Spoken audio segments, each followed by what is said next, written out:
Hello, everyone. My name is Grace Thomas, and I'm the Administrative Assistant at the Research Program for Children in Adversity under the direction of Dr. Teresa Betancourt. It's so exciting to see everyone here in person and to see folks gathered here on Zoom today for our Grants and Sponsored Research Initiative seminar, or GRIT for short. Just for context, the GRIT seminar series aims to increase regional knowledge base and capacity for implementation research, build a stronger mutual learning network, and provide training and learning opportunities for partners tied to training grant objectives to receive formal training on data and implementation science. Before we jump in, I would also like to highlight that our lab is currently seeking an early career PhD level researcher to join our team on a co-application for a diversity supplement application, as we recently received a National Institute of Mental Health grant to expand our work in Rwanda to support vulnerable families and children. And for interested candidates, they should contact Rachel Strom, our administrative manager here at the RPCA. And of course, thank you for another wonderful year of GRIT, and please stay tuned on our listserv communications for upcoming sessions in the 2025 new year. And now for today's seminar, we are very excited to be joined here by Dr. Nicki Dawson. Dr. Dawson is a clinician-research and counseling psychologist from Johannesburg, South Africa. She is the research development and training lead at the Ububele Educational and Psychotherapy Trust, a not-for-profit mental health service and training center in Johannesburg, South Africa, where her work focuses on attachment, infant mental health, parenting, and early child development. Nicki obtained her doctorate in psychology through the University of the Witwatersrand. Her doctoral research investigated the cultural and contextual applicability of sensitive responsiveness for the South African context. Nicki's research continues to focus on the contextual and cultural applicability of attachment and child development theory and research to South Africa and other global South and majority world settings. Through her research efforts, Nicki hopes to ensure that diverse ways of being and diverse child socialization and development goals are considered and their developmental trajectories understood. Nicki also works as a clinical lead for Ububele's parent-infant services, which includes a basket of locally developed and adapted infant and maternal mental health interventions. Drawing on her research to inform culturally and contextually relevant practice, Nicki has helped develop a series of interventions, including a neonatal consultation service, a parenting course, and a hybrid psychosocial maternal and infant mental health consultation service. Her work also involves supervising and training practitioners in contextually relevant parent-infant psychotherapy. Nicki holds an honorary lectureship position at the University of Stellenbosch as a part of the Masters in Infant Mental Health program. She also runs a small part-time private practice in Johannesburg with a focus on working with adoptive families. And with that, I will hand it off to Dr. Dawson, and please give a warm one. Just change over the slides quickly.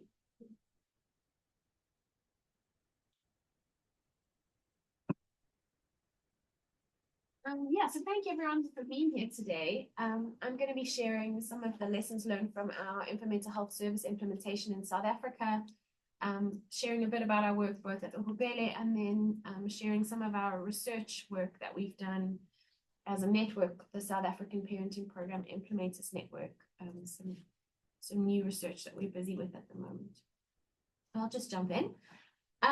So I think just to kind of set the foundation, perhaps this is well known for many of us on the call, but neuroscience and attachment research have really in the last kind of 20 years come together to help us really understand the importance of the first 1,000 days in early development and then in later lifelong functioning and its role in lifelong outcomes on various fronts. So we know now that the experiences that infants have in their first 1,000 days of life from conception through to 2 years really is a time when their brain is growing at the most rapid rates it will ever grow and wiring at the most rapid rates it will ever wire, and really setting up the architecture that will be used and drawn on throughout life for social functioning, particularly for stress response and the wiring of the HPA axis, but also really influencing things like our cognitive functioning and even our physical health, as our stress response system sets up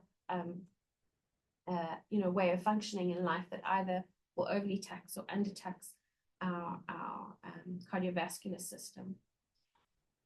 And it's really on the foundation of this attachment research and neurodevelopmental research that the nurturing care framework endorsed by UNICEF, has at its core as one of its 5 pillars responsive caregiving.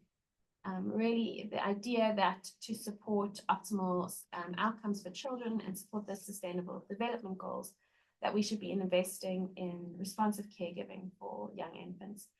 And it's really caused, I think, particularly in the global south, the majority world, a rollout of parenting programs to support responsive caregiving and other components of nurturing care. So I just want to turn to kind of Ububele. We are a non-profit organization located in Johannesburg, South Africa, part of the global south majority world, and really part of the world which is receiving this focus and attention on supporting development. In particular, we are situated in Alexandra Township. So this is an area that was designated as a Black area under the Apartheid Group Areas Act, and as a result really suffered from a lack of infrastructure and development during the apartheid era in South Africa. And today in post-apartheid South Africa, 30 years after democracy, it still remains an area that is quite underdeveloped, and there is quite a high concentration of people living in this area, and most of them are living on quite low family incomes. So just want to share some images from the area just to give you a sense of Alex. There is no sound, just for people.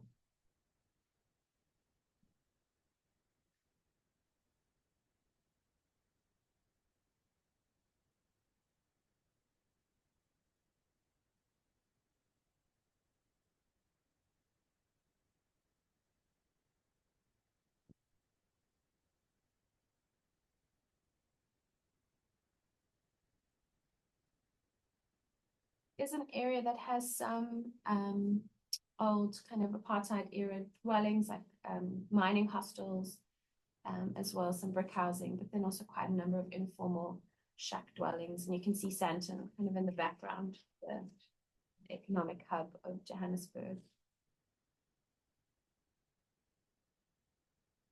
And a very densely populated area, very attractive for people who need to be close to main roads into economic hubs of South Africa, of Johannesburg, but cannot afford rental costs closer or outside of Alexandra.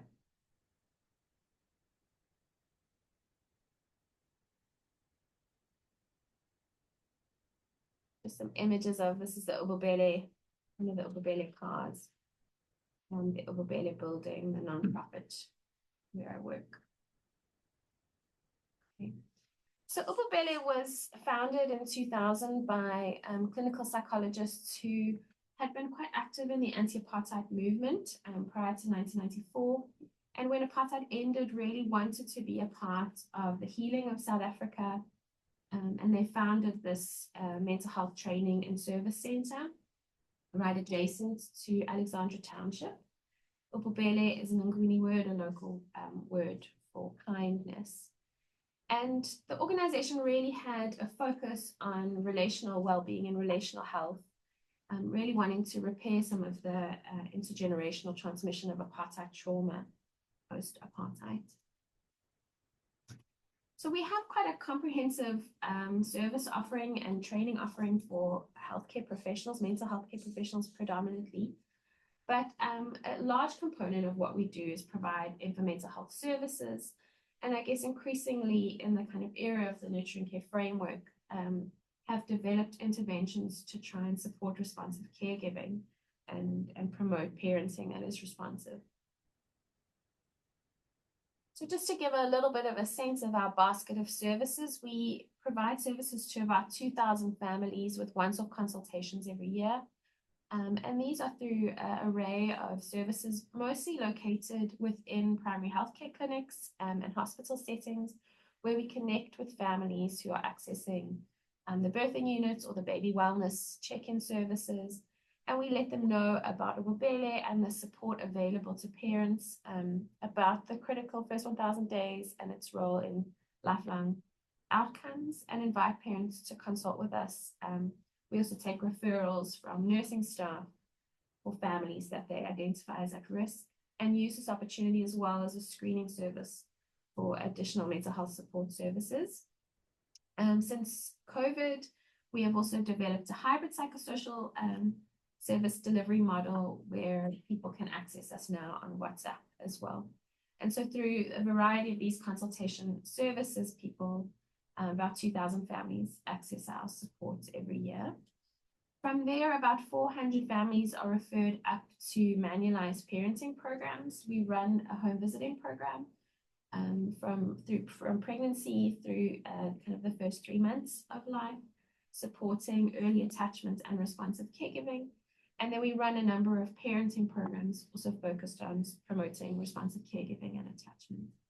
And then from there, families who are identified as at risk, or mothers or infants who are identified as having mental health difficulties are referred up to a more intensive psychotherapy service.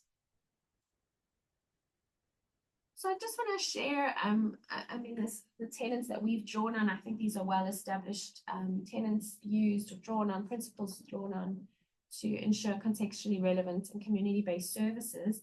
Before I share kind of our journey beyond that. So hopefully you've gotten a sense as I've been speaking about some of the contextual realities that families are facing. It's very hard for people to access services. It's hard for people to pay to access services. There are huge financial barriers to accessing support in our context. Also, when Ububele was founded, there was a real lack of racial and linguistic representation in the mental health profession.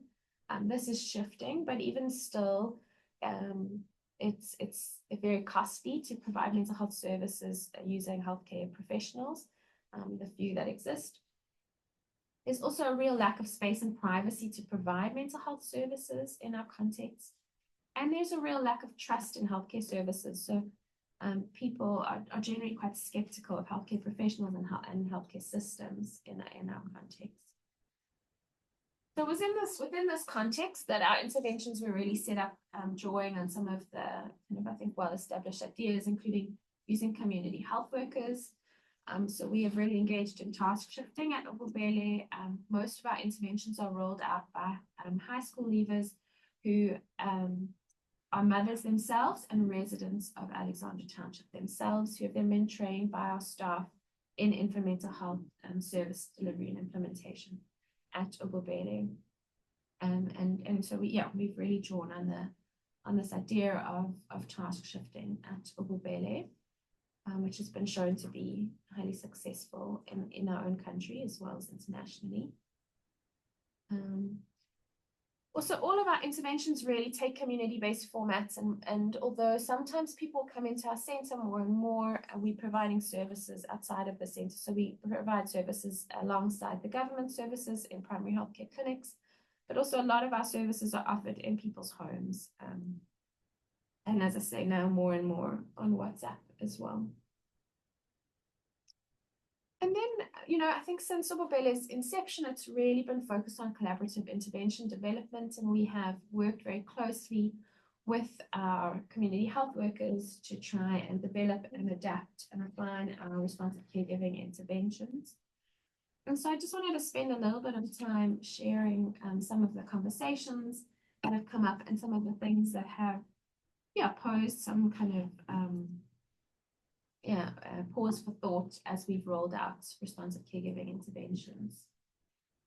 So I think, right from Ububele's inception, we've really aligned ourselves with the local child rearing framework of Umlezane.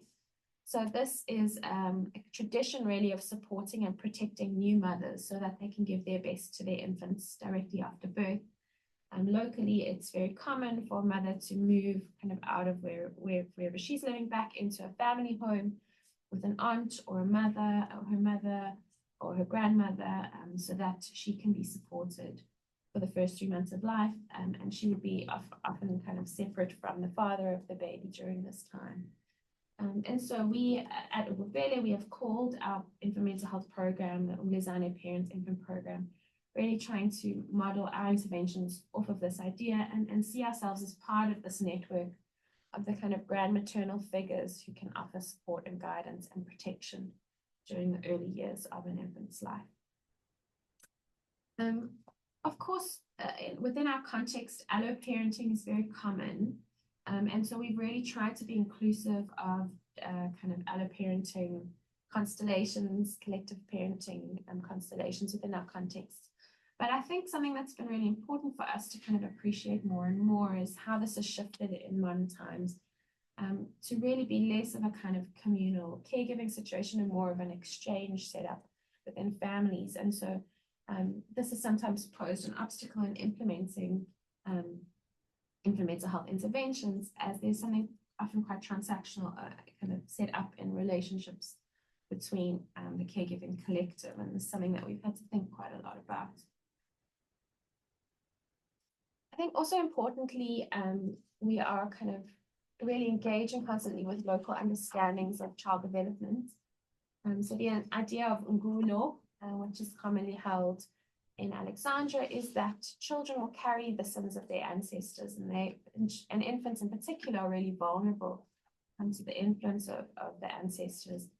And that developmental challenges or developmental struggles are really the result of luck and favor, or a lack of luck and favor. And that the measures to kind of protect against this are ritual, repentance, and protective practices of medicines, like in this image where the infant has string tied around her. And so kind of conveying the idea that the parent, is really able to influence developmental outcomes outside of these protective mechanisms has been difficult to navigate at times. And also, I think that's something that's really kind of coming to the fore for us or more is really realizing that a lot of the responsive caregiving interventions and parenting programs that are being rolled out really are in kind of service of promoting cognitive outcomes. And, this often does align with parents' goals within the context. They're wanting their children to achieve at school and to advance financially. But parents are really also sharing with us more about their kind of social goals and their socialization goals, really being more about respect and helping children to kind of align with collective agendas that support the family. And so I think this has really also kind of helped us rethink a little bit about some of the aspects of responsive caregiving that might be more aligned with individualistic cultural goals. Of course, our community health workers and families we've been working with have really given us lots of feedback over the years about the importance of really being able to identify themselves within images and video material used. And so this has really led us to really have to be quite creative about generating local resources. I think very excitingly, kind of advances in AI-generated images have been useful to us. Most recently, this is not a photograph, this is an AI-generated image that we created as part of a parenting course that we've just put together to really try and help families feel like they can resonate with the materials that we've developed. We've also collaborated with Dr. Martha Fibbett and the Universal Baby Program to create video resources, really represent our families using local footage, which has been very helpful. And then really central to Ububele's model of working has been reflective supervision. So it's, very common practice in the field of mental health internationally to ensure kind of the protection and support of practitioners providing mental health support through reflective supervision. And Ububele has really instilled this model from its inception. We have intensive supervision for our community health workers, as well as our professional healthcare professional staff. And this is something they receive maybe for kind of 2 or 3 hours a week, every week, and have since Ububele was founded. And I'm going to be sharing a little bit about our journey with that as well in a minute. So really, I think just to kind of frame the crux of the talk that I wanted to share about today was our engagement really with context in all of this. And that we as an organization have really wanted to support developmental outcomes of children locally and support the well-being and health of our country. But we wanted to ensure that we were always doing this in a way that was ethically responsible. And we're very aware that there is huge cultural and contextual sampling bias in current child development research, that much of what we understand about child development, it comes out of the global north and the minority world. And there's really a risk, if uninterrogated, in committing epistemic exclusion and really painting difference as deficit if we do not engage with these things critically. So at Ububele, we were involved in a randomized control trial to look at our impact on measuring responsive caregiving. And what we were really struck by as we were coding data using a Western developed responsive caregiving tool as a South African team of researchers was even at baseline kind of how little variance there was in family scores, and how uncomfortable we felt really with some of why people were receiving low mean scores on responsive caregiving measures as local South Africans, even for myself as a white South African, feeling really uncomfortable with the tool and how it was being used in our context, and what it was, the scores that it was giving mothers in our context, and how we felt it was really painting difference as deficits. And so we were able to then engage in a process of identifying what were the key contributors to the low mean scores in our population. And it was a really interesting process to identify that there were some very clear behaviors that were quite common in our context, regardless of other socio-demographic variables. And they were that largely interactions were parent-led, not child-led, and that they were often considered, according to these measures and concept definitions, intrusive. That there was a lack of kind of cognitive learning facilitation, but often what was kind of being coded as intrusive is what we considered in our context to be kind of socialization of safety learning and respect, socialization around respect and social rules. So we felt there was teaching, but it wasn't kind of cognitive language stimulation, for example. And then also really noticed that one of the key contributors to low scores was a non-responsiveness to non-distress signals, and also during what they call divided attention tasks. So basically when the mother was engaging with the researcher, she was less responsive to her infant, which in this context, obviously, would be quite a key socialization goal around respect as well. And then that the ways of responding were relatively nonverbal. And this really sparked a number of kind of questions for us at Ububele about whether or not there was an issue with the tool, or whether there was something about the construct that we really needed to re-engage with. And to really engage around a question about how much of what we were seeing was the result of intergenerational transmission of trauma, and how much was actually contextual adaptation or benign cultural difference. And for that, we've really been able to kind of look to other international research, which has really validated our findings and shown similar things. It's a very recent article published in Pakistan, out of Pakistan, showing similarly that during divided attention,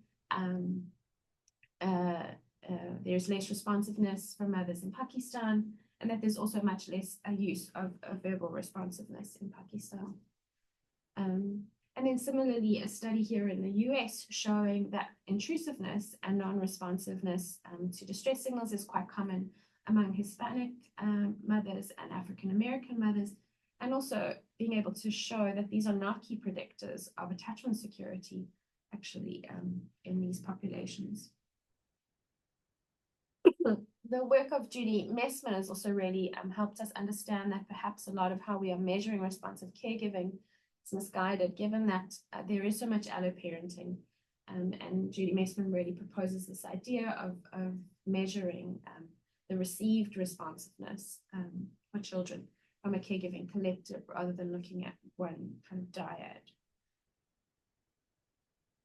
And I just also want to talk a little bit about another research study. I think something else that really came up for us in this kind of journey of thinking about ethical implementation in our context was thinking about our implementers and their well-being. and what some of the consequences perhaps of task shifting might be in our context. So really in partnership with a broader network, the South African Parenting Program Implementers Network, we were able to ask some questions about professional well-being of implementing staff, and to really start to map what care and support has been put in place for them and what care and support is most helpful to them and who is most affected. So we're really still in the middle of the study. It is not yet being published, but we engage in a cross-sectional mixed methods explanatory sequential research design where 209 implementers were surveyed on their professional well-being and the support that they receive.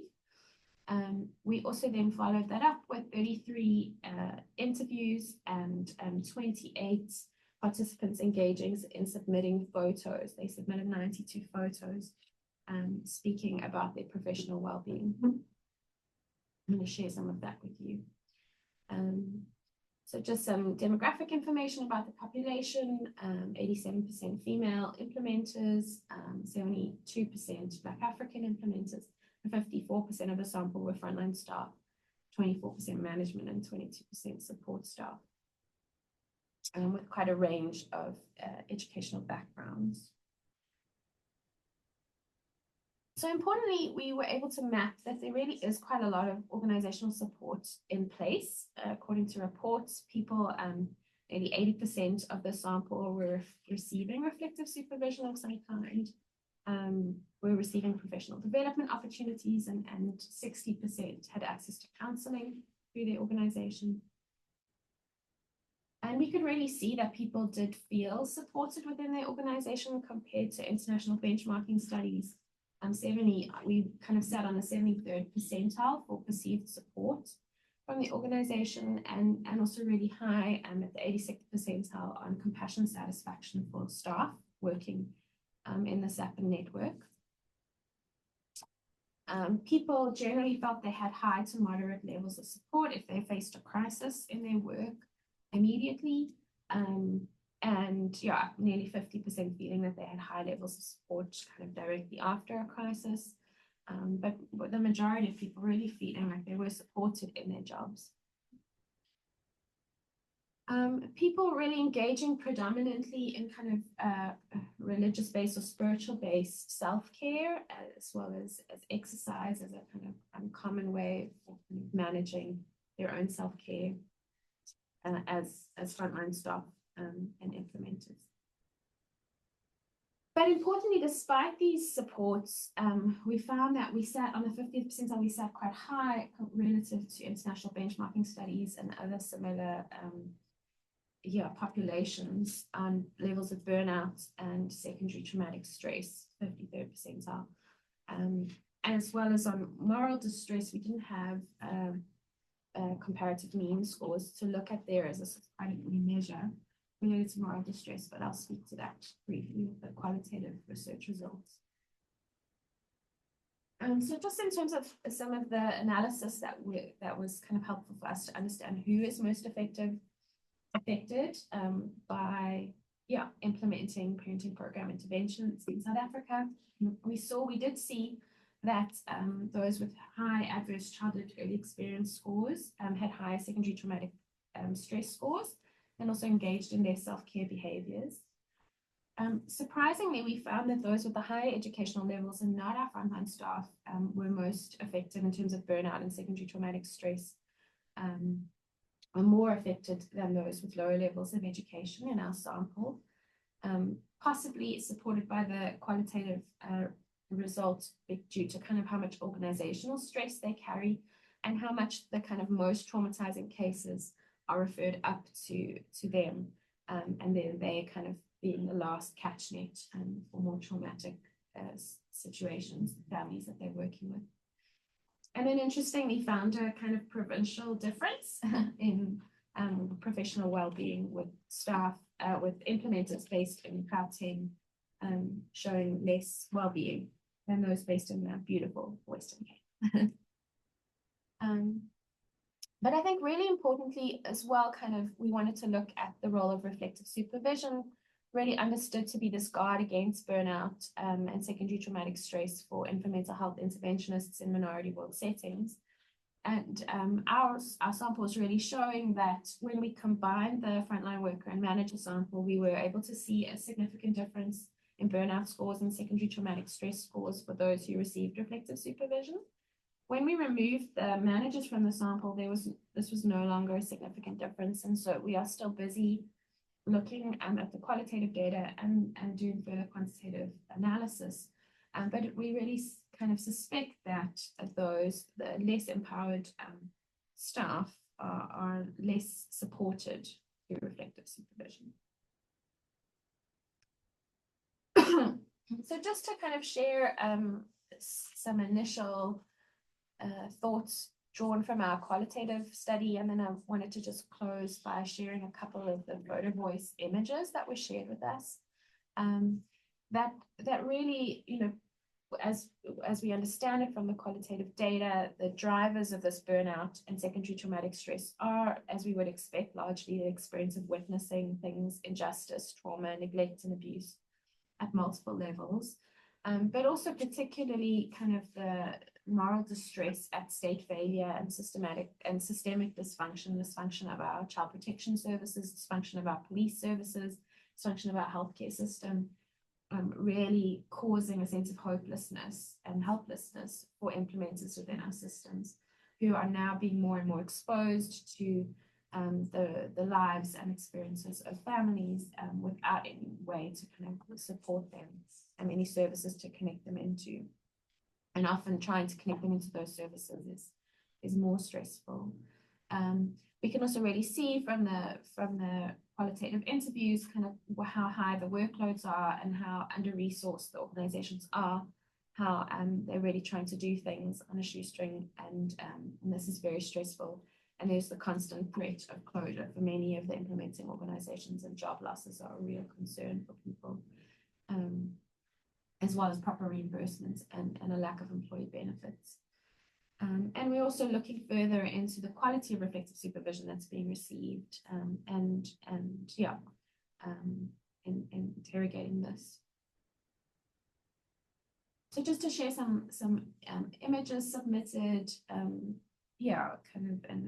somebody sharing a WhatsApp conversation about a baby that passed away that they were working with, as a real example, I guess, of the witnessing of trauma faced by parenting program implementers.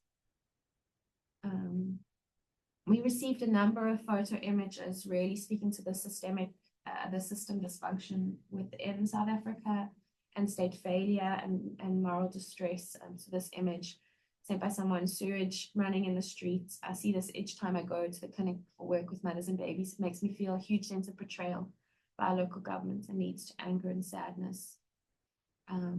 And people sharing images of the kind of sanitation services that are available in Alex are mostly Portaloos. People sharing about that distress for them. People sharing also stories about lack of response from child protective services in a case of infant homicide, concern of infant homicide.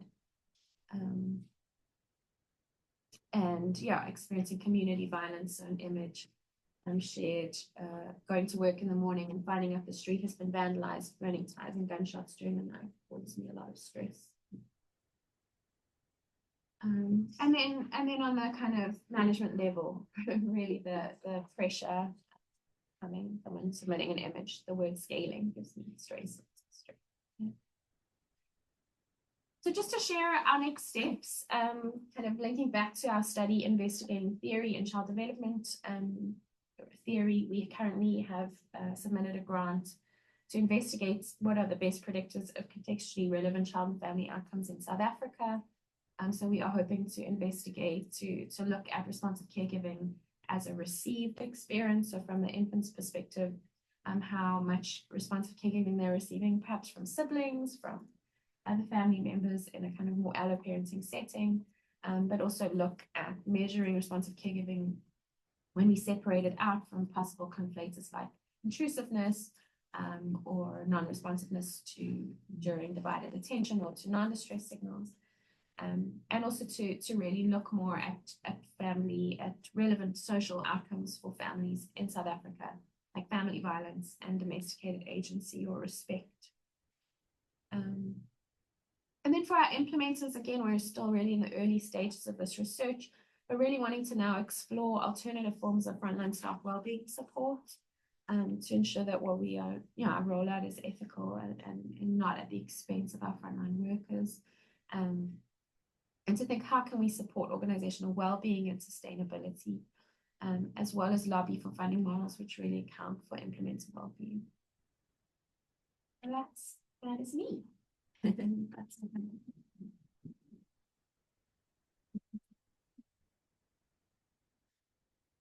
well, the next thing we'll turn it over for questions. So folks online, they can put questions in the Q&A box. And also folks in here in the office. If you have questions for folks here in the office, just introduce yourself first. Yeah, give everyone in a minute or so.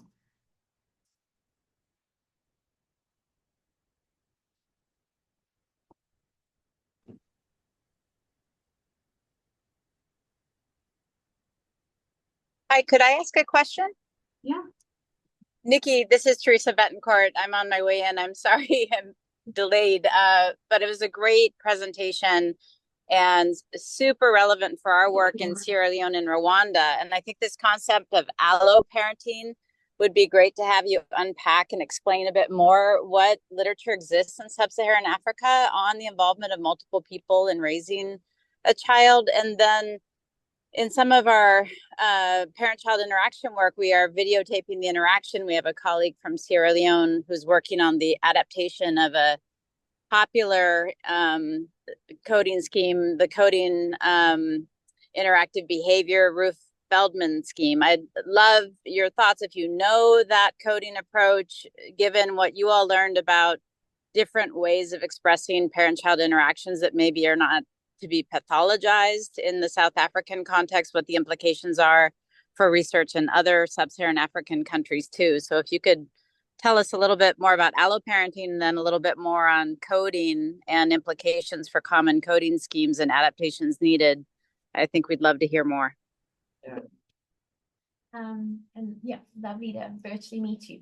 So I think that was part of our struggle as well, that there's kind of this, the literature on alloparenting really is more this kind of almost rural idea of people living in a community area and sharing responsibility for care.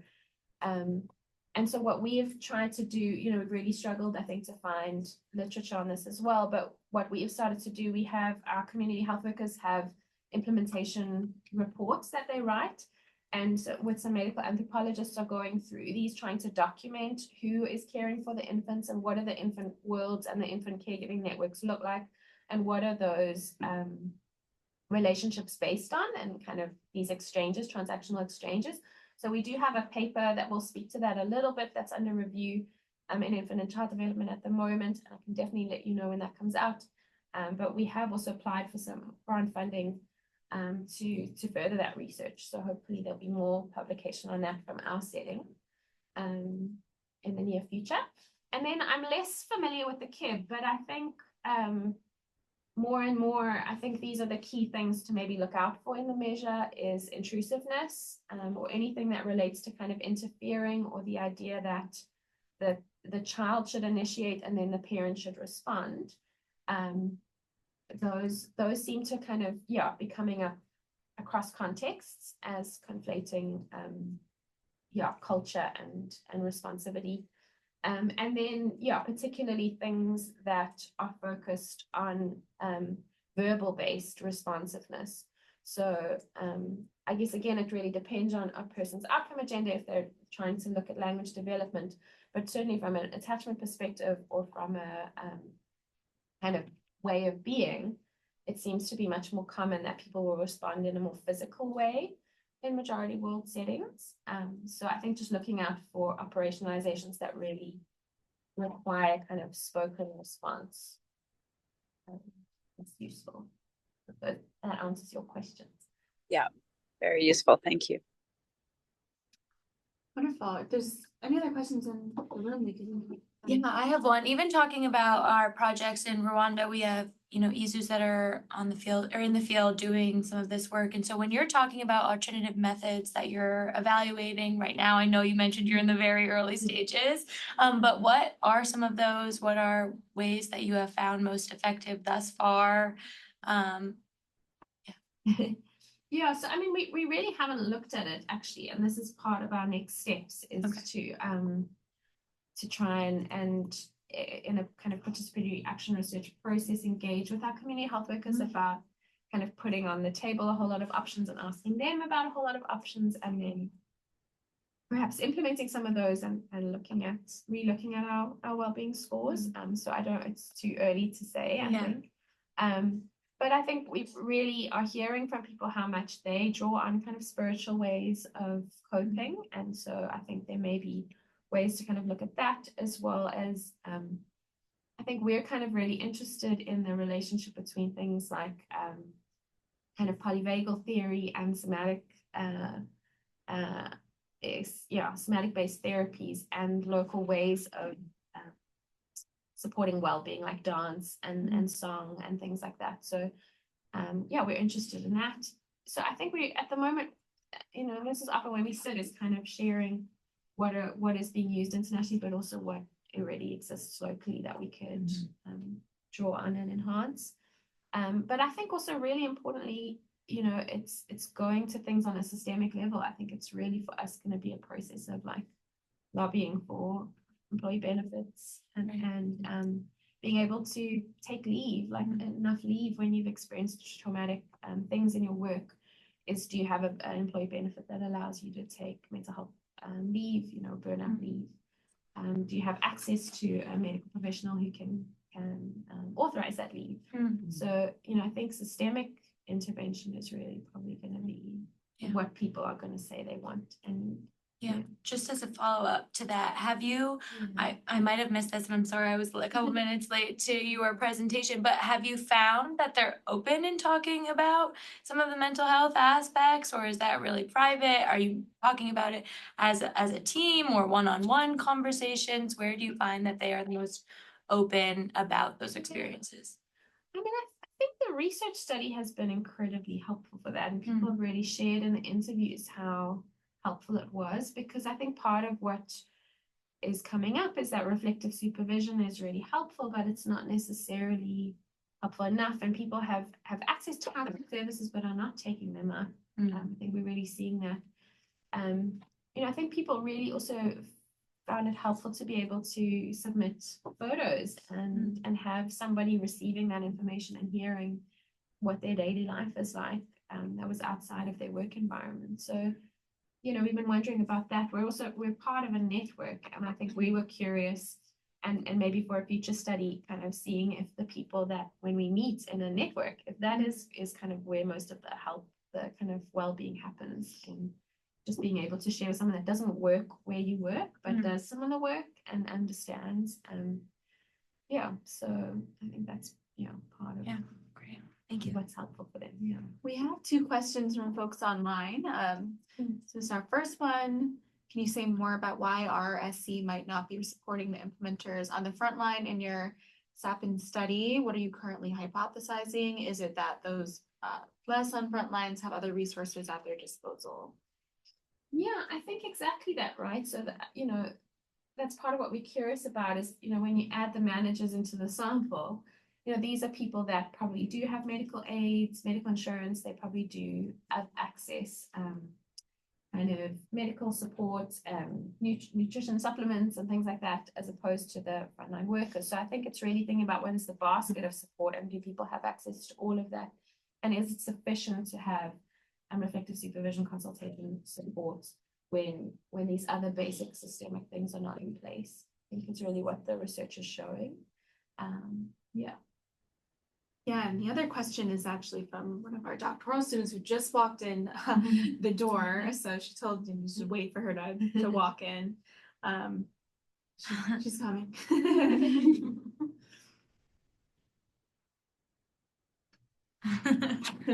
Hi.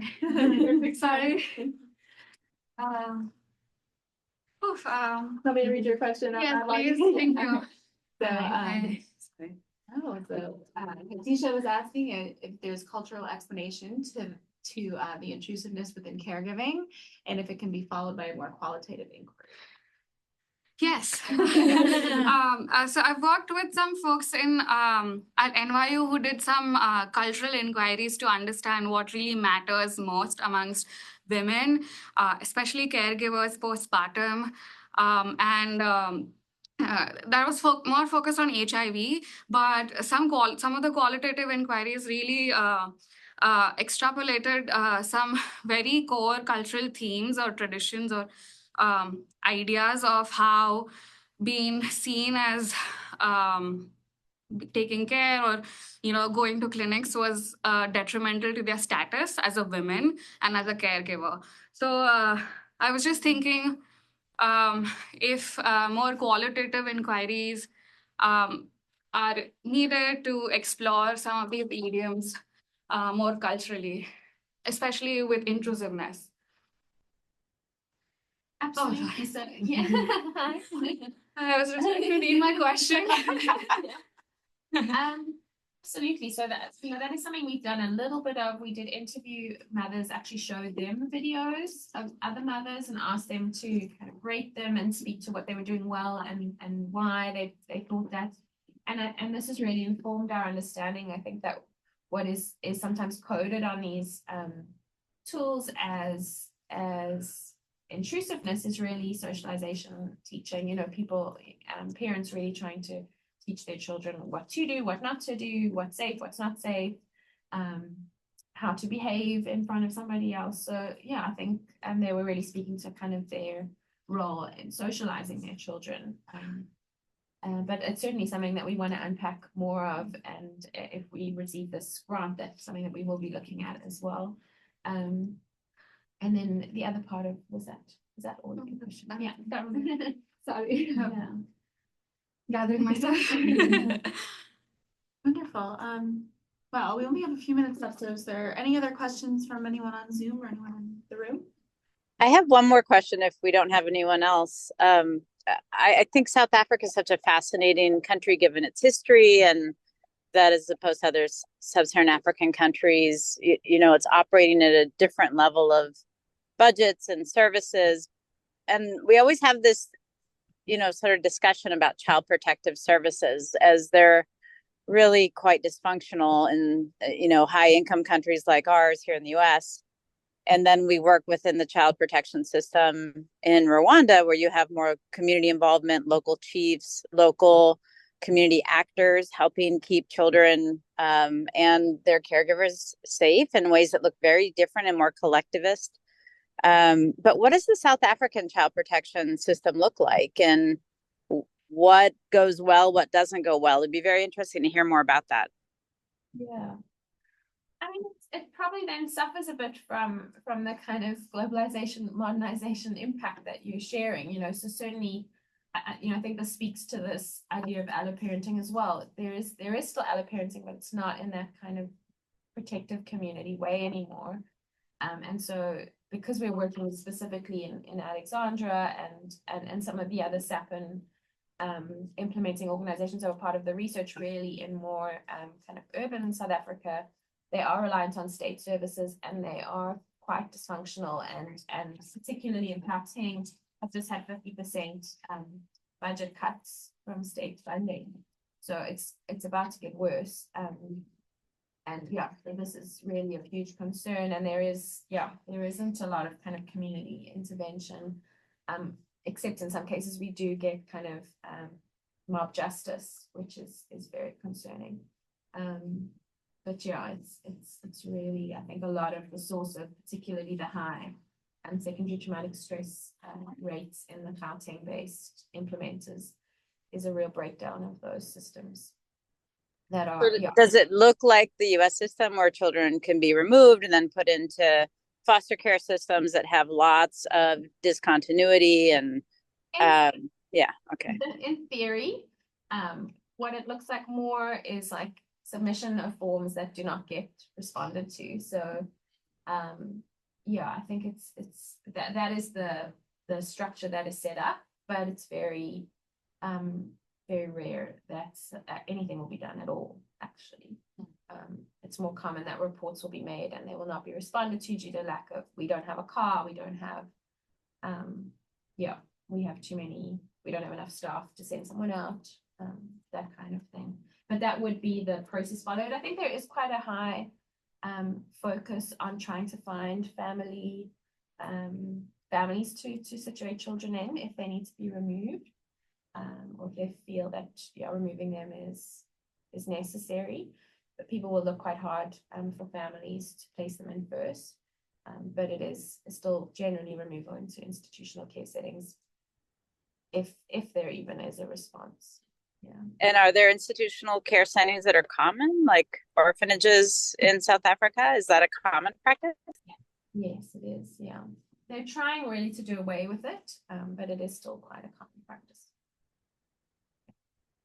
I think there was also a question here from Ani. Hi. For those online, I'm Ani from the School of Social Work. Thank you so much, Nicki, for the presentation. It was really very interesting. If you could speak a little bit more about task shifting that you referred to, because, and I ask this because very often the general narrative around task shifting is that, oh, because we do not have so many master's level graduates that we need to hire these poorly educated high school graduates to do the tasks. But in reality, it's a lot more about the social and culturally appropriate skills that people from the community may possess, which people from the outside of the community may not. So how do you really look at task shifting in that context? Because I noticed that a lot of your staff are from the local community. So, what are those advantages of doing that? Yeah, so that has been, I think those have been equal drivers, is the kind of access to kind of professionals who had the linguistic and cultural backgrounds. That's really shifting though. In South Africa, there is really a shift. There is more and more representation in our healthcare professional bodies.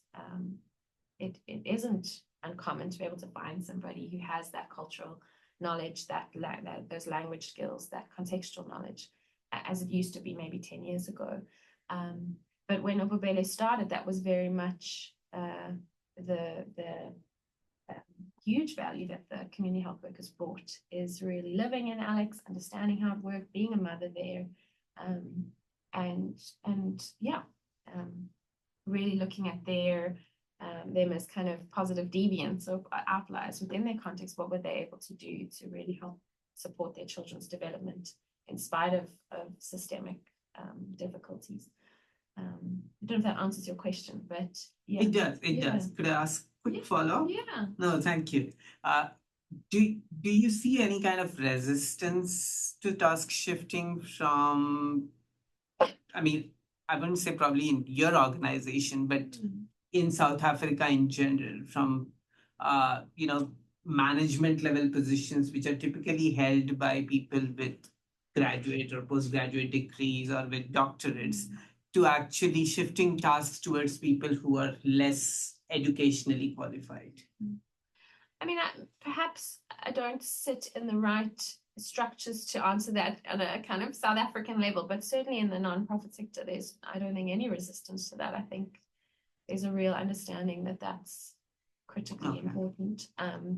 And certainly the government is really taking on board the employment of community health workers, and that is kind of just seen as the most obvious way forward. I think there's much resistance to it, but I don't know that I speak to other settings where there may be more resistance. But certainly in the nonprofit sector, no. Thank you. And we have two more questions. We try to be very quick, one of which is from one of our colleagues in Sierra Leone. Jao, I'm wondering if you want to answer or ask your question out loud, we can have you unmute if that's all right with you.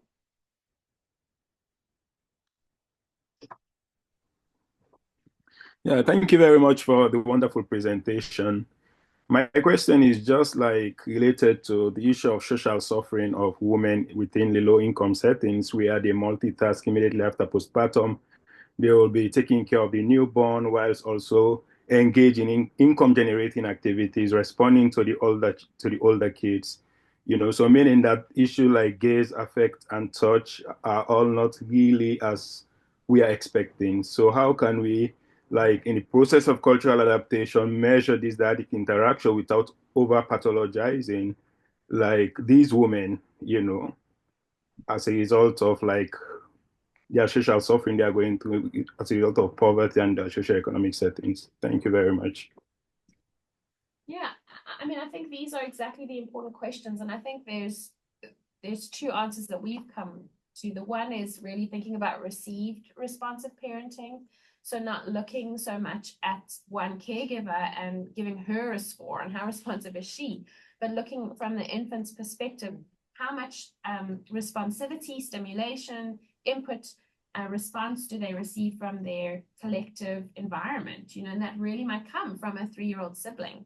And that can really be on the basis of a lot of development for them. So I think when we really stop putting the mother on the spot and kind of expecting her to be all things to all people, as you say, when she's already kind of more things to more people than she perhaps can manage, and really start understanding the role of siblings in development or, communities in development, I think is one helpful approach. And the other, I think, is really to start thinking about, I think so much of our outcome focus is on individual developmental outcomes for one child, and to really be able to start thinking about outcomes that are related to the family, and realizing how much her ability to multitask and pay attention to what's important now services the family's survival and development as well.